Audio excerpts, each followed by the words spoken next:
в наступающий год мы вступаем со своими письменами, древними, то есть, которые забытыми нами, и со своим языком. Со своим языком, который именно нам принадлежит.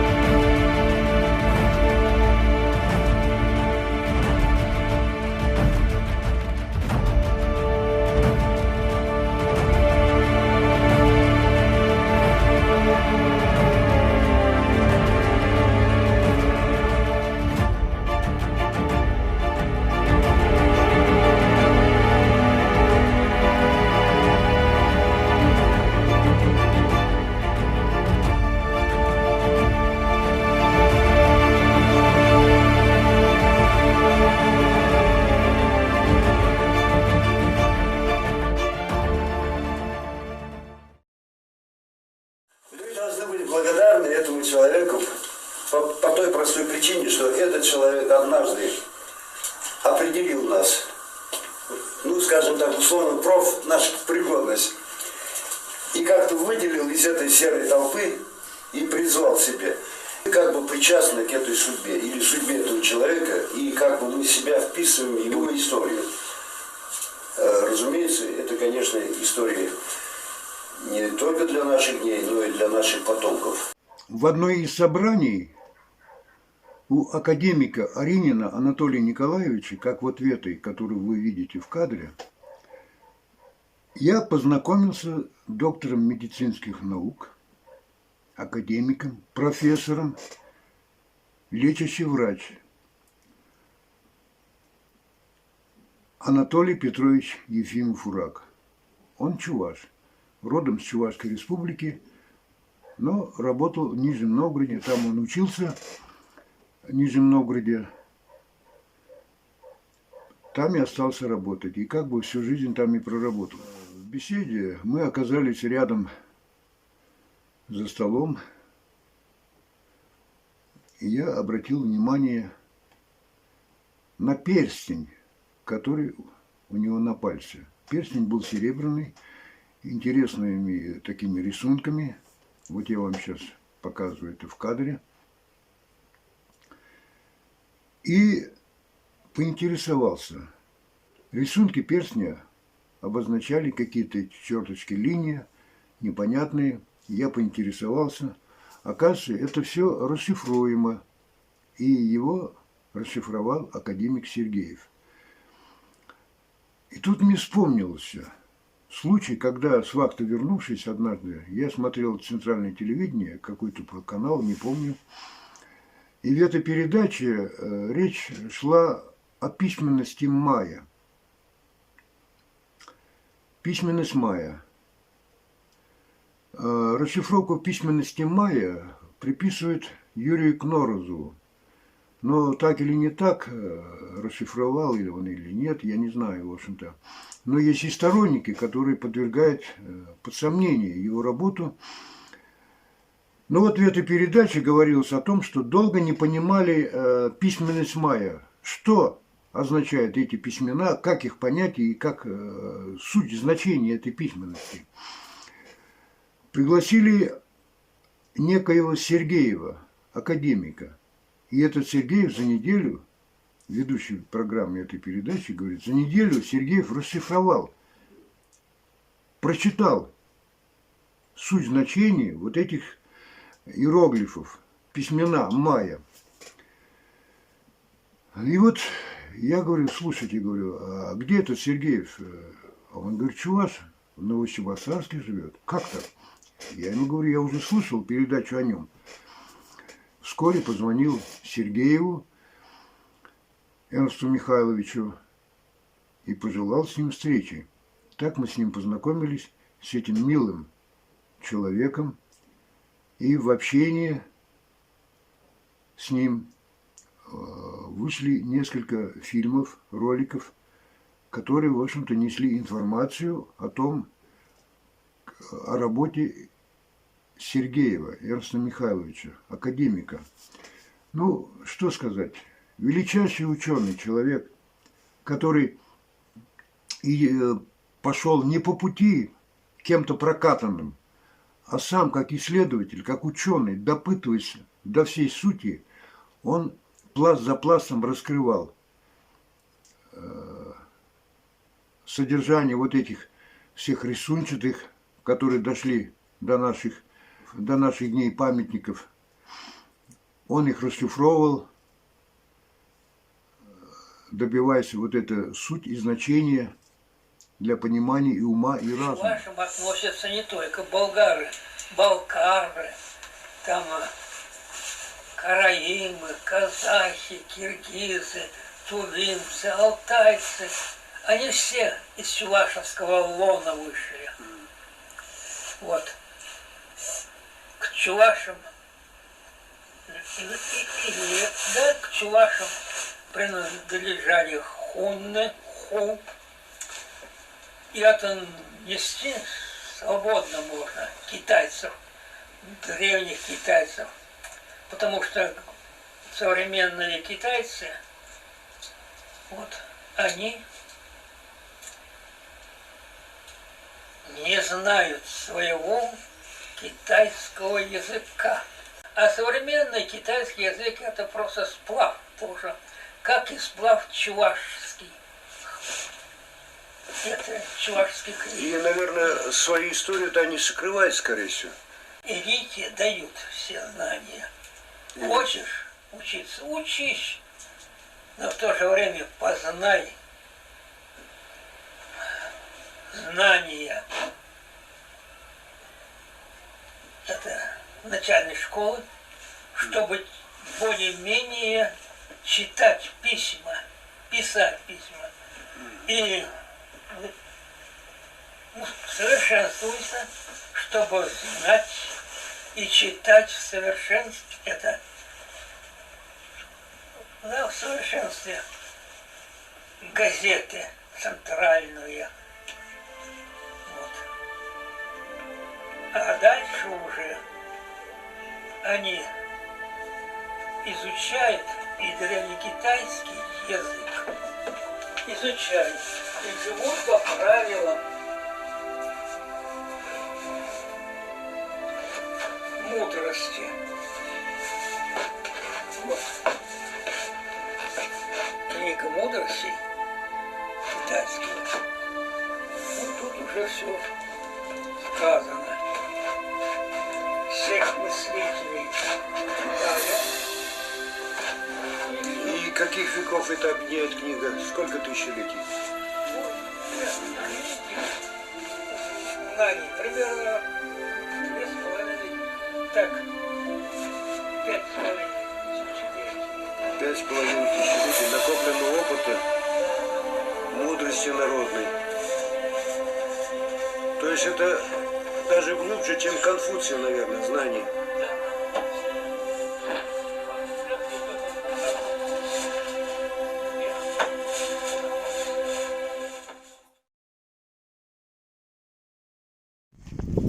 Дорогие друзья, мы сегодня хороним великого человека, великого исследователя истории, древней истории нашего народа, который изучил, всю жизнь изучал, писал, издавал книги, пытался просвещать наш народ, чтобы мы знали свои корни.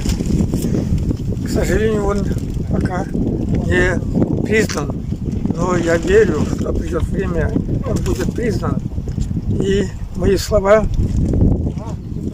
окажутся пророческими и назовут его так же, как я называю его, великим исследователем, великим чувашом.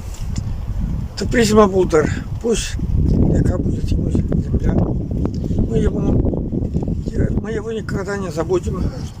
Он для нас как знамя, чтобы мы изучали и в дальнейшем историю нашего народа и знали своих великих героев, своих древних богов, чтобы история нашего народа была известна всему миру. Тебе буду сказать, что Призма Булдар и Бразана нельзя на Банмаспор.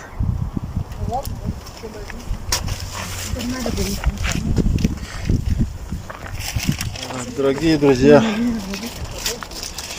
Дорогой Эрнст Михайлович, мы довольно близко подружились с Эрнстом Михайловичем.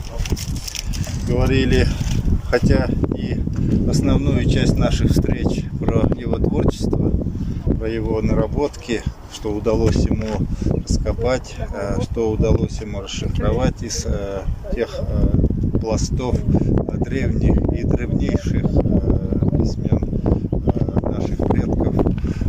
Туда попали довольно широкий круг его работ. Основным трудом своим он считал древние письмена Хунну, который готовил он для издания в 15 томах.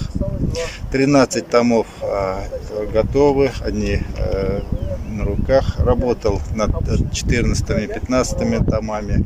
К сожалению, не успел завершить, но жаловался в последнее время, что видеть стал плохо. Но тем не менее, это человек всю жизнь себя посвятил этому труду, научному труду. Ни одного человека такого самоотверженного я, к сожалению, не знаю. Вероятно, это человек тысячелетия в том смысле, что всю жизнь он посвятил последние 40 лет своих трудов ровно расшифровке древней письменности. Несмотря на то, что сегодня его труды иногда игнорируются, но будет, надеюсь, следующее поколение историков, языковедов, которые по достоинству оценят его труды. Мы с нашей стороны постараемся сохранить его наследие. Это был человек для меня лично святой.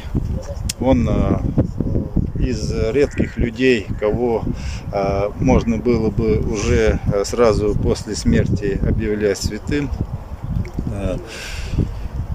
Я думаю, что многие его люди, знающие, ровно так и думают, что его мы знаем не только как исследователя, неутомимого труженика, как примера героического буквально труда над своим интересным творчеством. А так он, конечно же, в первую очередь замечательный человек, который мы будем просто помнить как друга, товарища и по духу близкого нам человека. Эрнст Михайлович, простите нас, если мы не воплотили какие-то вещи при вашей жизни, хотели издать побольше трудов, но будем эту работу продолжать, будем продолжать работу по сохранению вашего творчества и сохраним для чувашского народа и для всей общественности имя Сергея Эрнста Михайловича. Он того достоин, и будем трудиться над увековечением его памяти. Тутлах разюредер, туризм хайбе лизе жюретер. Так говорили мои предки.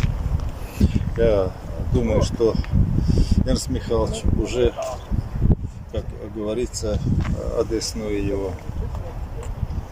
Он того достоин. Спасибо большое за то, что ты для нас сделал.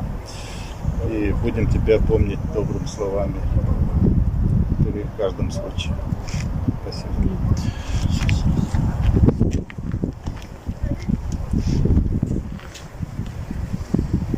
Вчера смотрели, мы их перелистывали.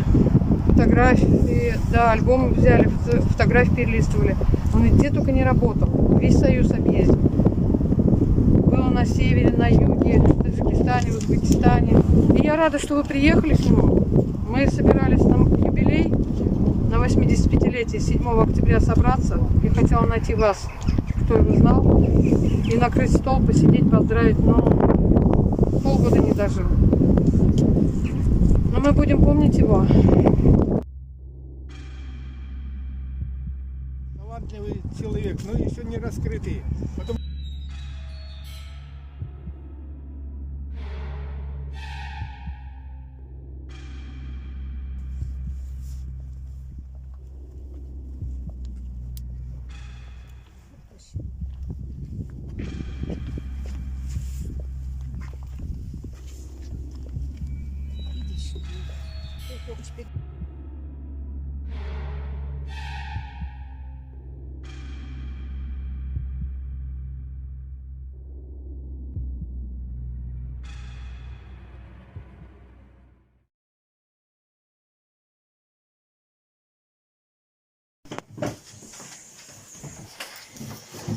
Ну вот мы с небольшим нашим коллективом пришли в гости на квартиру Сергея Януса Михайловича. Вот добрые его соседи накрыли стол, подготовили. Вот здесь вспоминаем. Здесь стоял белый компьютер. Вот здесь стол, правда, другой был, выше. Вот здесь он работал. Ну там ночевал. Кстати, вот эти альбомы он делал сам. Здесь его все книги, Он делал, когда я была молодая. вот его награды, Сам все. значки, да. А, значки памятные. Мне просто зубы полетели, я не успела поставить. Ага, всё.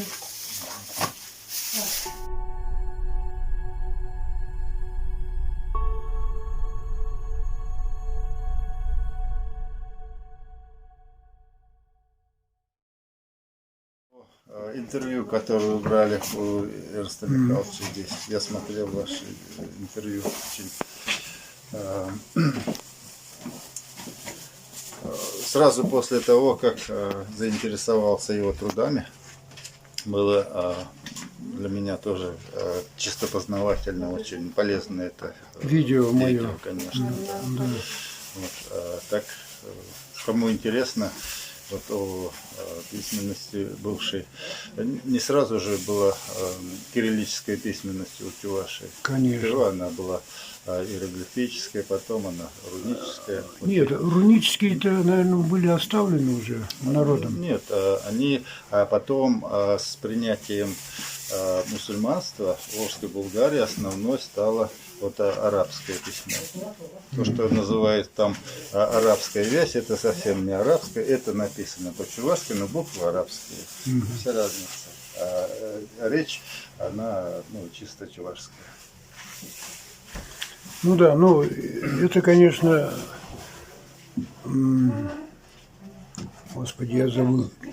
Первый рунический начал вот эти письмена исследовать у нас в Чувашии по-макаховски. Мой земляк, мы с одной деревни. Ученый. Первый ученый, наш историк, после войны начинает и делать раскопки, обозначать Волжскую Булгарию здесь. И вот в своих книгах, когда мы говорим о руне, надо ссылаться на него, потому что он оставил 500 с чем-то рунических знаков. Каховский. Я чисто изучая работы Сергеева, это доруническая письменность. Согласен. Доруническая. Преимущественно, вот, которые письмена хунна, например, вот этот раздел, он как раз разбирает еще дорунической письменности. Я долго думал над древней письменностью, потому что люди должны были... И почему потом эта письменность, она исчезла, переходит на другую. И вообще кириллица, там, славянский там и так далее. В тех письменах, наверное, невозможно было... То есть каждый читатель мог по-своему им осмысливать содержание, смысла. Мне кажется, вот поэтому она утратила актуальность. А если это письмо, то у него есть как бы алфавит, и писали не абы что, да, писали совершенно четкие вещи. Я так думаю, что современники владели этим письмом. Они, того времени. Ну, конечно. Куда оно делось? У меня две версии. Во-первых, новая как бы власть при царе, особенно после пугачевских войн. Я считаю, что многие Подождите-ка. первоисточники говорят, что там свозились монастыри, сжигались, например, при Петре Первом, да, когда осваивали Сибирь. Вот, а здесь я не вижу, что ничего дикого не происходило, ну, как обычно при смене власти. А второй момент, все же я допускаю, что катаклизм природный был. И в связи с этим, когда ходят пржевальские по голой степи, и никого там нету, немножко странновато на такой благодатной почве. Да. Ну, просто неестественно. Так что вот были заселены вот предгорье, горные районы, да, вот Маньчжуры, например, там, а так степи были пустые. С Виталием Петровичем Станьялом, ссылка на него, я как-то писал интервью,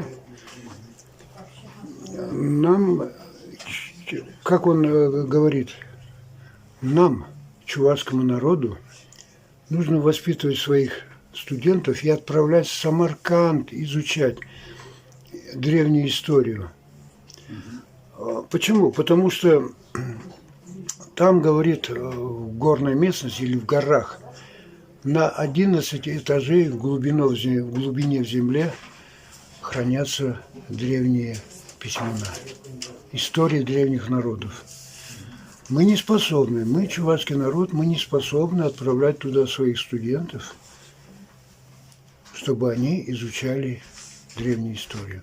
Вот откуда у нас сегодня недопонимание, и каждый историк интерпретирует по-своему значение и понимание нашей чувашской культуры и истории. Интерпретировать не запретишь, как говорится. Ну да. Да, ну здесь каждый исходит из своих точек зрения. Я один раз уже приводил в качестве примера. Мы беседовали с Эрнстом Михайловичем. Вот о расшифровке фесского диска. Он это расшифровал на базе своих знаний, своего понимания письменности. И вот говорит, там все написано по-чувашски. И перевод приводит. В этих книгах это есть. Я говорю, русские переводили этот фесский диск, греки переводили, кто только не переводил. Ой, что ты, говорит, он, наверное, вариантов 80 я знаю, которые были попытки его перевести. Но, тем не менее, пускай моя расшифровка будет 81-й, вот, ну, она как бы основывается на моей расшифровке, да, которая, ну, имеет, я его спрашивал, должно быть там у любой письменности свой алфавит, ну, по крайней мере, ну, он в своих книгах этот алфавит приводит и базируется на их, как бы, своей расшифровке, на этих знаках. Поэтому интерпретации быть могут, но мы согласились с тем, что рано или поздно еще появятся другие. Когда-то ученые в результате прений придут к какому-то мнению, чему оно более соответствует. Ну, уже как бы на уровне новых знаний, новых подходов. А так, я считаю, конечно же, очень большая часть письменности на территории Евразии утрачена. Да. Фактически разбираем только каменные письмена, которые сохранились. Ну, бронзовые зеркала, называемые, там, такие памятники культуры остались. Он всегда любил вот такие чаи травяные, у них их море осталось. Вот это все его чаи. Он очень любил их, очень. Травяные, с чабрецом. Они разные были. Вот они. Это все его. Я говорю, дед, мы с тобой коллеги, говорю, я ведь тоже люблю, говорю, травку пить. Ну вот, давай садись. Разговаривали, он как собеседник, он очень интересный. У него всегда была трезвая голова. Мы обычно подходили к этой карте на стене, она много лет висит. Карта Чувашии. Я говорю, дед, а где вот это находится? Мы там недавно были. Он так, а как вы ехали? Я говорю, я не знаю, говорю. Например, я вот в храм хожу, И мы часто ездим в паломнические поездки. Я приезжаю, ему рассказываю. Дед, говорю, покажи. Он говорит, сейчас. Откуда выехали? То есть он настолько трезвый был, такая память трезвая, он моментально находил, и мы возле этой карты стояли минут по 10. Он показывал так, вот так, вот так, так. И я ему как-то говорила, дед, а помнишь, я тебе в Чуварле приезжала? Там с легкими лежат люди в санатории. А как, говорю, сейчас можно туда доехать? Он подходит так, чувак, он прям, он вот, закрыв глаза, находит, так, Алатырь, Чуварлей, ты ехал вот так, то есть он поддерживал любую тему. Книги он мне доставал, ты, говорит, сегодня что будешь читать? Я говорю, ну, не знаю, на твой выбор. Он залезет, может анекдоты вытащить, может христианскую литературу, может, у него было про империю российскую книги. Хронограф мы с ним часто смотрели. Хронограф. Мы любили тему, когда началась война. Она же началась в 1939-м, по идее. Мы смотрели хронограф и вспоминать. Так, он с лету. А какой год? 39-й. В Испании, во Франции, то. И я вот так сижу, говорю, ну давай рассказывай. Говорю, давай. Я очень любила эту тему. Он вот так рассказывал. Он помнил, где какая книга лежит. Посмотри, у него куча книг. И он помнил, где. Так, сейчас, подожди, говорит, так это. Ага, я ее последний раз читал тогда. Ага, наверное, он находил. Вы понимаете, я удивлялась вообще, насколько у него трезвый ум был. Даже у меня, вот мне 56 будет, у меня такого памяти нет. Мне надо посидеть, вспомнить. И мне вот было очень хорошо общаться с ним по этому поводу. Потому что у него и светские журналы были. Он мне говорил, почитай-ка вот это. Говорит, я купил, говорит, а прочитать не успел. Говорит, глаза плохо стали видеть. Я сижу, читаю. Я ему говорю, вот эта тема, что читать? Подряд начинай. Вот они вот там вот у него лежат. И я ему читала. Истории 20 века, тайны 20 века. Вот такие журналы он покупал. Тут у него был глобус. Но когда я растерялась, что он умер, глобус я ему на день рождения подарила, такой красивый, с подсветкой. Мы с тобой ходили, помнишь, констовары? Я его забрала, потому что думаю, ну мало ли тут. Дверь тогда была открыта, а соседи не знали, где ключи. Я увезла. По глобусу он тоже знал. У него атласы мира были. Я говорю, дед, вот такую птичку хочу посмотреть, найди-ка. Он достает. Они такие тяжелые атласы. У него где-то вот в этом шкафу с той стороны. И мы смотрим, какую тебе надо. Я говорю, по-моему, сказали вот так.